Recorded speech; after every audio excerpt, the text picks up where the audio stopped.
സിന്ദൂരം. രചന ആതിര വിഷ്ണു. അവതരണം ഷാഹുൽ മലയിൽ. എഡിറ്റിംഗ് ഷെരീജ് പൂനൂർ. നിർമ്മാണം PNR ക്രിയേഷൻസ്. സാറ് പറഞ്ഞ പോലെ അവരെ കുറിച്ചുള്ള ഡീറ്റെയിൽസ് എടുത്തിട്ടുണ്ട്. റൂമിന്റെ ബാൽക്കണിയുടെ കൈവരിയിലായി പിടിച്ച് ദൂരേക്ക് നോക്കി നിൽക്കുന്ന രുദ്രനോടായി അവന്റെ PA വന്ന് പറഞ്ഞു. ശക്തി ഇവിടുന്ന് ഇറങ്ങിപ്പോയത് മുതൽ വല്ലാത്തൊരു പിരിമുറുക്കത്തിലായിരുന്നവൻ. അത്യാവശ്യം വലിയൊരു കുടുംബമാണ് അവരുടെ, അഗ്നിഹോത്രി കുടുംബം. തലമുറകളായി പാലിച്ചു പോരുന്ന ആചാരങ്ങളും അനുഷ്ഠാനങ്ങളും മുറുകെ പിടിച്ച് അതിൽ അടിയുറച്ച് വിശ്വസിക്കുന്നവർ. ദേവസിംഹ അഗ്നിഹോത്രി കുടുംബത്തിലെ ഇപ്പോഴുള്ള കാരണവരാണ്. അദ്ദേഹത്തിന്റെ ഭാര്യ സീത. 3 മക്കളാണ് ഇരുവർക്കും, 2 ആണും 1 പെണ്ണും. മൂത്ത മകൻ വീരസിംഹനും ഭാര്യ രാഗിണിയും, രണ്ടാമത്തെ ആൾ പ്രതാപൻ, ഭാര്യ പൂർണിമ, മൂന്നാമത്തെ മകൾ ജ്വാല. അവർ മാരീഡല്ല. പിന്നെ ഇത്രയൊക്കെ സ്വത്തും പണവും പെരുമയുണ്ടെങ്കിൽ പോലും തലമുറ നിന്നു പോകാൻ ഇനിയൊരു അവകാശി അവർക്ക് ആർക്കുമില്ല. അയാൾ പറഞ്ഞു നിർത്തിയതും രുദ്രന്റെ കണ്ണിൽ ഗൗരിയുടെ മുഖം തെളിഞ്ഞു. ഇതുവരെ അവൾക്ക് ജന്മം നൽകിയ സ്ത്രീയെ അന്വേഷിച്ചു പോയിട്ടില്ല രുദ്രൻ. അതിന്റെ ആവശ്യമുണ്ടെന്ന് തോന്നിയിട്ടില്ല. താനല്ലാതെ മറ്റൊരു അവകാശി അവൾക്കുണ്ടാവുന്നത് ഇഷ്ടമായിരുന്നില്ല. അങ്ങനെയൊന്നും ഒരിക്കലും സംഭവിക്കാൻ പാടില്ലായിരുന്നു. ശക്തിയുടെ മുഖം ഉള്ളിൽ തെളിഞ്ഞത് മുഷ്ടിയുരുട്ടി മുന്നിലെ ഗ്ലാസ് വാളിലേക്ക് ആഞ്ഞിടിച്ച് രുദ്രൻ. അടുത്തു നിന്നിരുന്ന PA ഒരു ഞെട്ടലോടെ പുറകിലേക്ക് വേച്ചുപോയി. ശക്തിയെ കൊല്ലാനുള്ള വെറി മൂക്കുമ്പോഴും അമ്മയുടെ രൂപം ഉള്ളിൽ തെളിഞ്ഞു വരുന്ന പോലെ ഒരു കാറ്റ് പോലെ അവൻ അടുത്തുള്ള അടഞ്ഞുകിടക്കുന്ന റൂമിനുള്ളിലേക്ക് പാഞ്ഞു. അടഞ്ഞുകിടക്കുന്ന റൂം തുറന്ന് LGT ഓൺ ചെയ്തും സുഭദ്രയുടെ ചിത്രം തെളിഞ്ഞു. വലിയൊരു ചുമർ ചിത്രമാണത്. ചുമരിലെ വെളിച്ചം കത്തുമ്പോൾ മാത്രം തെളിയുന്ന ചിത്രം. രുദ്രന്റെ നോട്ടം അവരുടെ മുഖത്തേക്ക് മാത്രമായി ചുരുങ്ങി. സ്വന്തം അമ്മയായിരുന്നിട്ട് കൂടിയും ഒരിക്കൽ മാത്രമേ കണ്ടത് ഓർമ്മയിലുള്ളൂ. ഒരുപക്ഷെ ആദ്യമായിട്ടും അവസാനമായിട്ടും കണ്ടത് അന്നാണ്. രക്തത്തിൽ കുതിർന്ന കൈകൊണ്ട് അവർ തൻ്റെ കയ്യിൽ മുറുകെ പിടിച്ച ദിവസം. ഒരു കയ്യിൽ ഗൗരിയെ നെഞ്ചോട് ചേർത്ത് അടക്കി പിടിച്ച ദിവസം. രുദ്രൻ ഒരു ചെകുത്താനായി മാറിയ ദിവസം. അമ്മയാ എൻ്റെ മോന്. പക്ഷേ അമ്മയ്ക്ക് ഭാഗ്യമില്ലാതായിപ്പോയി. നിന്നെ പാലുകുട്ടി വളർത്താനുള്ള ഭാഗ്യം പോലും നിഷേധിച്ച് കളഞ്ഞു. വിറക്കുന്ന കൈകളോടെ അവർ രുദ്രന്റെ മുഖത്ത് തൊട്ടു. ആദ്യമായി പേറ്റ് നോവറൻ ജന്മം നൽകിയത് അവനാണ്. തന്നിലെ മാതൃത്വം ഉണർത്തിയവൻ. അവരുടെ ഉള്ളം വിങ്ങി. നിനക്കൊരനിയൻ കൂടിയുണ്ട് രുദ്ര. നിന്നിൽ 2 വയസ്സ് കുറവാണ് അവന്. അമ്മയ്ക്ക് ഇനി അധിക നേരമില്ല. ഗൗരി, നിന്നെ വിശ്വസിച്ച് ഇവളെ ഏൽപ്പിക്കുക. ഞാൻ നോക്കിക്കോണം. ആർക്കും ഒന്നിനും വിട്ടുകൊടുക്കാതെ പൊതിഞ്ഞ് പിടിച്ചോണം. അവൾക്ക് കാവലുണ്ടാവണം. അവസാന ശ്വാസത്തിൽ രുദ്രന്റെ കയ്യിൽ മുറുകെ പിടിച്ചുകൊണ്ട് അവർ പറഞ്ഞ വാക്കുകൾ. രുദ്രൻ തന്റെ ഹൃദയത്തിലേക്ക് കൂടി ചേർത്ത് വെച്ച വാക്കുകൾ. അന്നു മുതൽ ഭ്രാന്ത് പിടിച്ച പോലെ അവൾക്കൊപ്പം ഉണ്ടായിരുന്നു. ആരുടെയും ഒന്നിന്റെയും ദൃഷ്ടി അവളിൽ പതിയാൻ അനുവദിക്കാതെ. എന്നിൽ ഈ ഭ്രാന്തിന്റെ വിത്ത് പാകിയത് നിങ്ങളാ. എനിക്കിനി അവളില്ലാതെ പറ്റില്ല. തിരികെ വേണം. നേടാൻ ഞാൻ എന്തും ചെയ്യും. അവളുടെ കാര്യത്തിൽ ഞാൻ സ്വാർത്ഥനാവും, ദുഷ്ടനാവും, ക്രൂരനും കൊലപാതകയുമാവും. അതിപ്പോൾ കൊല്ലേണ്ടി വരുന്ന സ്വന്തം ചോരയാണെങ്കിൽ പോലും രുദ്രന്റെ കൈ വറക്കില്ല. പറയുമ്പോൾ അവന്റെ കണ്ണിൽ രക്തവർണ്ണമായിരുന്നു. പ്രണയത്തിനു വേണ്ടി എന്തും ചെയ്യാൻ മടിയില്ലാത്ത ഒരു ചെകുത്താന്റെ രൂപം. നീ ഇത് എവിടെയായിരുന്നു കണ്ണ? എത്ര തവണ ഞാൻ നിന്നെ വിളിച്ചു. ഫോൺ പോലും എടുക്കാതെ എങ്ങോട്ട് പോയതായിരുന്നു? മനുഷ്യനെ ടെൻഷനാക്കാൻ വേണ്ടി. ശക്തിയും ഗൗരിയും തിരികെ എത്തിയൊന്ന് ഫ്രഷായി ഗൗരി അച്ചുവിന്റെ കൂടെ പഠിക്കാൻ ചെന്നിരുന്നപ്പോഴാണ് മഹിയുടെ വക ചോദ്യം ചെയ്യൽ. ശക്തി അതിനൊന്നും ഉത്തരം പറയാതെ മൗനമായി തന്നെ തുടർന്നു. ആ പുന്നാരമാനെ കൊണ്ടുവന്നിട്ടിട്ടുണ്ട് മാർട്ടി. നീ വന്നിട്ട് ഒന്ന് ചോദ്യം ചെയ്യില്ലെന്ന് വിചാരിച്ച് കാത്തു നിന്നിട്ട് എന്താണ് നിനക്ക്? എന്താ പറ്റി? നിനക്കൊരു ബ്രദർ ഉണ്ടായിരുന്നെങ്കിൽ അവൻ തന്നെ നിന്റെ ശത്രുവായാൽ വാട്ട് വിൽ യു ഡു? മായി ചോദിച്ചതിനൊന്നും മറുപടി പറയാതെ മറ്റൊരു ചോദ്യമായിരുന്നു ശക്തി. ഇവൻ ഇതെന്ത് തേങ്ങയാ ചോദിക്കുന്നതെന്ന പോലെ മഹി അവനെ മിഴിച്ചു നോക്കി. നീ ഇതെന്ത്? ഞാൻ ചോദിച്ചതിന് ഉത്തരം പറയടാ. നിന്റെ പെണ്ണിനെ മോഹിച്ച് നിന്റെ കൂടെ പെറുപ്പിരുത്തം വന്നാ നീ എന്ത് ചെയ്യുമെന്ന്? ശക്തിയുടെ കൈകൾ റെയിലിങ്ങിൽ മുറുകുന്നു. പേശികൾ വലിയുന്നു മഹി കണ്ടു. ചോദിക്കുന്ന എന്തായാലും വെറുതെ അല്ലെന്ന് മഹിക്ക് പെട്ടെന്ന് മനസ്സിലായി. I want answer Mahi. നീ എന്ത് ചെയ്യുന്നു പറ. ബന്ധവും സ്വന്തമൊക്കെ നോക്കി താലി കെട്ടി സ്വന്തമാക്കിയ പെണ്ണിനെ വിട്ടുകൊടുക്കുമോ? അതോ ബന്ധവും സ്വന്തമൊക്കെ ഞാനങ്ങ് മറക്കും. അവനത് മറന്നുപോയതുകൊണ്ടായിരിക്കുമല്ലോ അത്രയും മോശമായിട്ട് ചിന്തിക്കുന്നത്. അങ്ങനെ ഒരുവന് തോന്നാത്ത എന്ത് ബന്ധം എനിക്ക് തോന്നേണ്ടത്? മറ്റൊരുത്തൻ്റെ ഭാര്യയെ മോഹിക്കുന്നത് തെറ്റാണ് കണ്ണ. രാവണൻ ഫാൻസിന് അത് അറിയില്ലെങ്കിലും മഹാദേവൻ ഫാൻസിന് നന്നായിട്ട് അറിയാം. മൈ ആദ്യം കാര്യമായും പിന്നീട് കുറുമ്പോടെയും പറഞ്ഞതും ശക്തിയുടെ ചുണ്ടിൽ ഒരു പുഞ്ചിരി വിരിഞ്ഞു. അത്രയും നേരമുണ്ടായിരുന്ന പിരിമുറുക്കമൊക്കെ അവസാനിച്ച പോലെ അവൻ്റെ മനസ്സും തെളിഞ്ഞു. എന്താണിപ്പോൾ ഇങ്ങനെ ചോദ്യം ചെയ്യൽ? എന്തുപറ്റി? പറയാം, പക്ഷേ അതിനുമുമ്പ് എനിക്ക് ചില ചോദ്യങ്ങൾക്ക് ഉത്തരം കിട്ടണം. ചിലരെയൊക്കെ നേരിട്ട് കാണണം. വന്യമായ ഒരു പുഞ്ചിരിയോട് അത്രമാത്രം പറഞ്ഞുകൊണ്ട് ശക്തി മഹിയെ നോക്കി റൂമിലേക്ക് നടന്നു. അവന്റെ ചോദ്യവും ചിരിയുടെ അർത്ഥവും ഒന്നും മനസ്സിലാവാതെ മഹി ആ പോക്ക് നോക്കി നിന്നു. ഫോൺ തുടർച്ചയായി റിങ് ചെയ്യുന്ന ശബ്ദം കേട്ട് രുദ്രൻ ദേഷ്യത്തോടെ അതെടുത്ത് കാതിലേക്ക് വെച്ചു. ഏട്ടൻ ഉറങ്ങിപ്പോയിരുന്നോ? ഒരു ഹലവ പോലും പറയാൻ നിൽക്കാതെ മറുവശത്ത് നിന്ന് കേൾക്കുന്ന ചോദ്യത്തിൽ രുദ്രൻ തന്നെ മുഷ്ടിയുരുട്ടി. നിനക്ക് എന്താ ശക്തി വേണ്ടത്? രുദ്രൻ പല്ലിയടിച്ച് ചോദിച്ചു. നിന്റെ ജീവൻ നിന്റെ ജീവൻ എടുക്കട്ടെ ഞാനത്. ശക്തി മുരളുന്ന പോലെ പറഞ്ഞതും രുദ്രന്റെ മുഖം വലിഞ്ഞു മുറുകി. അമ്മ പറഞ്ഞിട്ട് പോയത് നിന്നോടാ രുദ്ര, എന്നോടല്ല. ശക്തിക്ക് നീ ആരുമല്ല. നീയായിട്ട് നഷ്ടപ്പെടുത്തി കളഞ്ഞത് അവളെ. നിന്റെ താലിയും കഴുത്തിലിട്ട് നിൽക്കുന്ന നിന്റെ ഭാര്യ ഗൗരിയല്ല. വീട്ടിൽ ജോലിക്ക് നിൽക്കുന്ന സ്ത്രീയുടെ കാരുണ്യത്തിൽ മാത്രം ഒരു തുള്ളി വെള്ളം പോലും കുടിക്കാൻ കിട്ടുന്ന പാതി ചത്തുപോയൊരു പെണ്ണിനെയാ ശക്തി കൊണ്ടുപോകുന്നത്. അതും അവളുടെ വീട്ടുകാരെല്ലാം സാക്ഷിയാക്കി താലി കെട്ടി തന്നെ. ഇപ്പോൾ ഈ നിമിഷം അവൾ നിയമപരമായിട്ടും എൻ്റെ ഭാര്യ തന്നെയാ. അന്നത്തെ ഗൗരിയുടെ ചിത്രം മനസ്സിൽ കണ്ട പോലെ ശക്തിയുടെ വാക്കുകളിൽ പക നിറഞ്ഞു. ആ നിമിഷം മാത്രമേ രുദ്രന് വാക്കുകൾ നഷ്ടപ്പെട്ടു പോയി. താലി കിട്ടിയ പെണ്ണിന്റെ മനസ്സ് സ്വന്തമാക്കാൻ കഴിയാതെ പോയൊരു വിഡ്ഢിയാണ് നീ. അവൾക്ക് വേണ്ടി നീ എന്തൊക്കെയോ ചെയ്തിട്ടുണ്ടെന്ന് എനിക്കറിയാം. പക്ഷേ അവളുടെ മനസ്സ് നേടാൻ വേണ്ടി നീ ഒന്നും ചെയ്തില്ല. ശക്തി പറയുന്ന കേൾക്കും തോറും രുദ്രന്റെ കൈകൾ ഫോണിൽ മുറുകി. ഗൗരി പാവല്ലേ ഏട്ടാ. ഈ ചെറിയ പ്രായത്തിൽ അവൾ എന്തൊക്കെ അനുഭവിച്ചു. അന്നൊക്കെ നീ ഉണ്ടായിരുന്നു കൂടെ. പ്രണയം അടിച്ചേൽപ്പിച്ച് നീ അവളെ ടോർച്ചർ ചെയ്തു. ശാരീരികമായി തന്നെ വേണ്ട രുദ്ര, നീ കൊടുത്ത മെന്റൽ ടോർച്ചർ തന്നെ ധാരാളാ. മാടമ്പിയിലെ ഡാക്കിനെ അവൾ അടക്കി ഭരിക്കുമ്പോൾ പോലും നീ അത് കണ്ടു നിന്നു. ഇതൊക്കെ നീ ഒരാൾ വിചാരിച്ച ഒഴിവാക്കാൻ പറ്റുന്നതായിരുന്നു, പക്ഷേ ചെയ്തില്ല.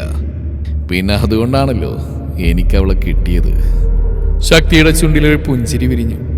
ഇനി അവൾ വേദനിക്കാതിരിക്കാൻ നിന്നെ കൊല്ലാനും മടിയില്ല എനിക്ക്. യുനോവാർത്തി, എൻ്റെ കയ്യിൽ പുരണ്ട ആദ്യത്തെ രക്തം ആരുടേതാണെന്ന് അറിയും നിനക്ക്? നിന്റെ തന്തയുടെ. ക്രൂരത നിറഞ്ഞ അവന്റെ ശബ്ദം. രുദ്രൻ തന്റെ കണ്ണുകൾ ഇറുക്കി അടച്ചു. എൻ്റെ അമ്മയെ ഒത്തിരി നോവിച്ച് രസിച്ച അയാളെ വെട്ടി നുറുക്കിയത് എൻ്റെ കൈകൊണ്ടാ. എനിക്കങ്ങനെ സെൻറ്റിമെൻറ്റ്സ് ഒന്നുമില്ല രുദ്ര. ആകെയുള്ള 2 ഇമോഷൻസിൽ ഒന്ന് എൻ്റെ അമ്മയാ, പിന്നെ എൻ്റെ ഭാര്യ ഗൗരിയും. ഇപ്പം എൻ്റെ അമ്മയും കൂടി അവളാ. അവളിലൂടെയാ ഞാൻ അമ്മയെ കാണുന്നത്. അങ്ങനെ നോക്കുമ്പോൾ എനിക്കിപ്പോൾ ആകെ ഒരു ഇമോഷനേ ഉള്ളൂ, ഗൗരി. അവൾക്ക് വേണ്ടി നിന്റെ ജീവനെടുക്കാൻ എന്നെ നിർബന്ധിക്കരുത്.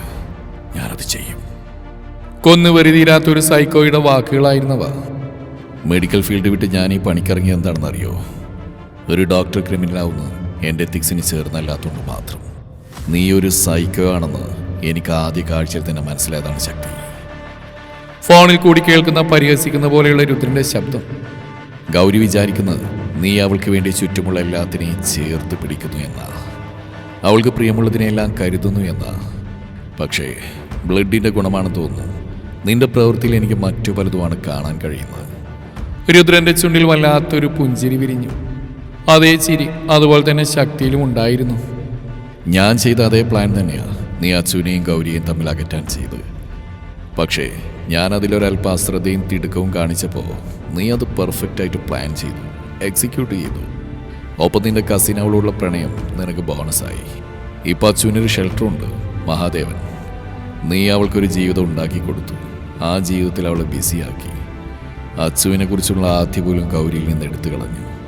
ഇനി ഒന്നിച്ച് പഠിക്കാൻ വിട്ട് അവരുടെ ദൈവമായവനെന്ന് അവർ കരുതുമ്പോൾ വീട്ടിലിരിക്കുന്ന അവർക്കിടയിലുള്ള സംസാരങ്ങൾ കൂടുതലായിരിക്കുമെന്നുള്ള ചിന്തയിൽ പഠിക്കാൻ വിട്ടാൽ അത് കുറയുമെന്ന് കരുതി നീ. വാവ്, ബ്രില്യൻ. അപ്പൊ രുദ്രാംശി ശക്തിദേവിന്റെ ബ്രദർ തന്നെയാണെന്ന് പ്രൂവ് ചെയ്തു കഴിഞ്ഞു. ശക്തി പറഞ്ഞു.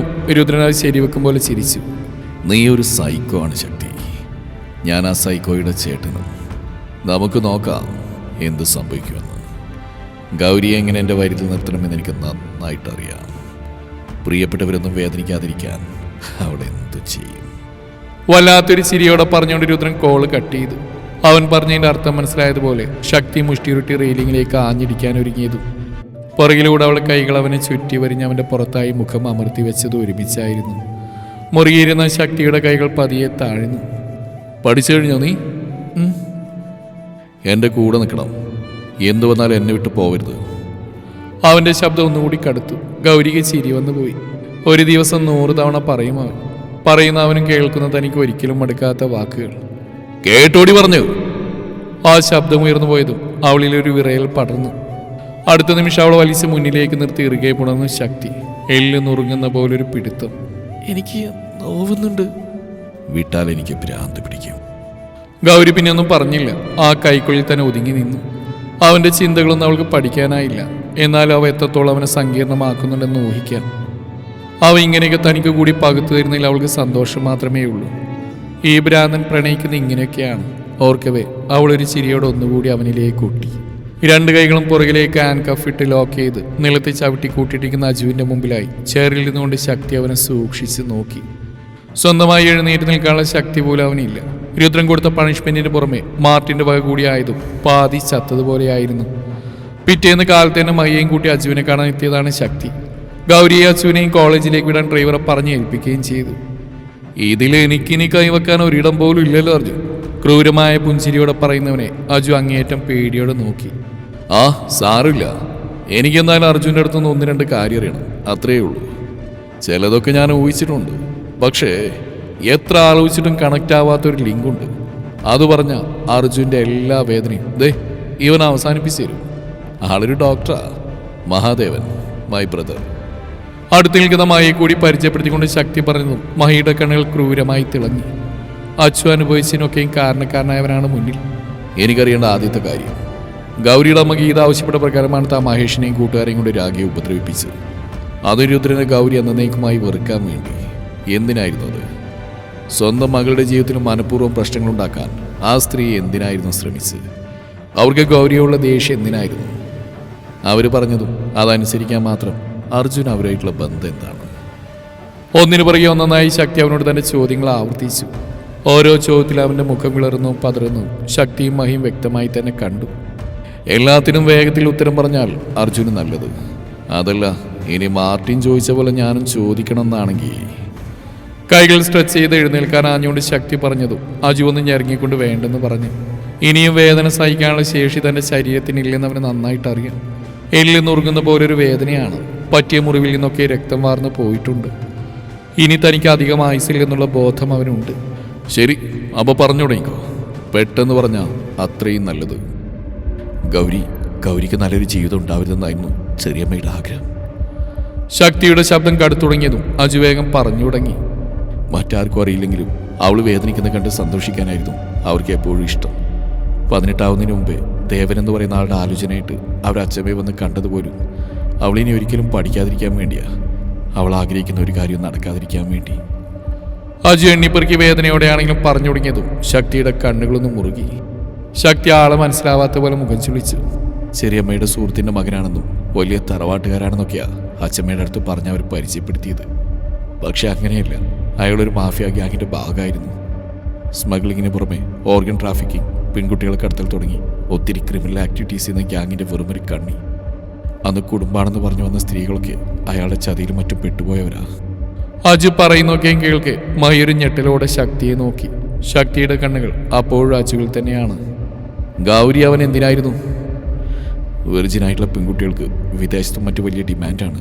അവളെ അങ്ങോട്ട് പറഞ്ഞതേ അവന് ഓർമ്മയുള്ളൂ. ശക്തിയുടെ ചവിട്ടിൽ തെറിച്ച് ചുമരിലേക്ക് ഇടിച്ച് വീണ്ടും നിലത്തേക്ക് തന്നെ വീണവൻ. ആകെ ഒരു മരവിപ്പായിരുന്നു അജുവിന്. എന്നിട്ടും വെറുതീരാതെ അവന്റെ മുഖത്തേക്ക് തുടരെ അവൻ പഞ്ച് ചെയ്തു. കണ മതിയടാ, ഇനി അടിച്ച് അവൻ ചത്തുപോകും. ഒരു വിധത്തിൽ ശക്തിയെ പിടിച്ചു മാറ്റിക്കൊണ്ട് മഹി പറഞ്ഞതും അവന്റെ പിടിയിൽ നിന്ന് കുതിരി മാറിക്കൊണ്ട് ടേബിളിരുന്ന ടിഷ്യൂ എടുത്ത് ശക്തി കയ്യിൽ പറ്റിയ ബ്ലഡ് തുടച്ചു. മഹി ഒന്ന് നിശ്വസിച്ചു പോയി. ബാക്കി പറയടാ. നിലത്തൊരു പുഴുവിനെ പോലെ പിടയുന്ന അജുവിനെ നോക്കിക്കൊണ്ട് ശക്തി അലറിയതും അടുത്തുനിന്ന് മഹിയൊന്ന് ഞെട്ടിപ്പോയി.